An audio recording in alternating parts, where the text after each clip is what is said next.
ଫକୀରମୋହନ ସ୍ୱୟଂଶାସିତ ମହାବିଦ୍ୟାଳୟର ଛାତ୍ରୀ ସ୍ୱର୍ଗତା ସୌମ୍ୟାଶ୍ରୀ ବିଶୀଙ୍କ ଶ୍ରାଦ୍ଧ ବାର୍ଷିକୀ ଉପଲକ୍ଷେ ବାଲେଶ୍ୱର ଯୁବ ଛାତ୍ର ଜନତା ଦଳ ପକ୍ଷରୁ ଶ୍ରଦ୍ଧାଞ୍ଜଳି ଅର୍ପଣ ସଭା ସ୍ଥାନୀୟ ଗାନ୍ଧୀ ସ୍ମୃତି ଭବନ ସଭାଗୃହରେ ଅନୁଷ୍ଠିତ ହୋଇଯାଇଛି।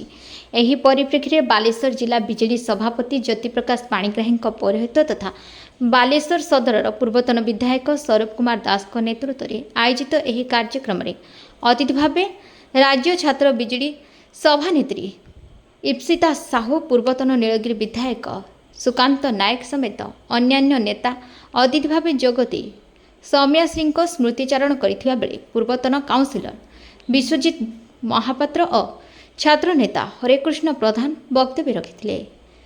ଗୋଟିଏ ବର୍ଷ ବିତିଥିଲେ ମଧ୍ୟ ସରକାର ନ୍ୟାୟ ଦେବାରେ ବିଫଳ ହୋଇଛି।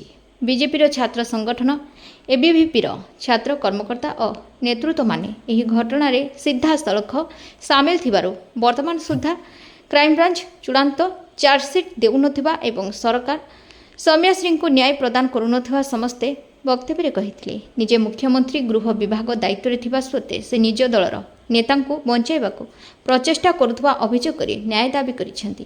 ଏଥିସହ ଗାନ୍ଧୀ ସ୍ମୃତି ଭବନ ପରିସରରେ ଉପସ୍ଥିତ ସହସ୍ରାଧିକ କ୍ୟାଣ୍ଡେଲ ଧରି ଶ୍ରଦ୍ଧାଞ୍ଜଳି ଅର୍ପଣ କରିଥିଲେ।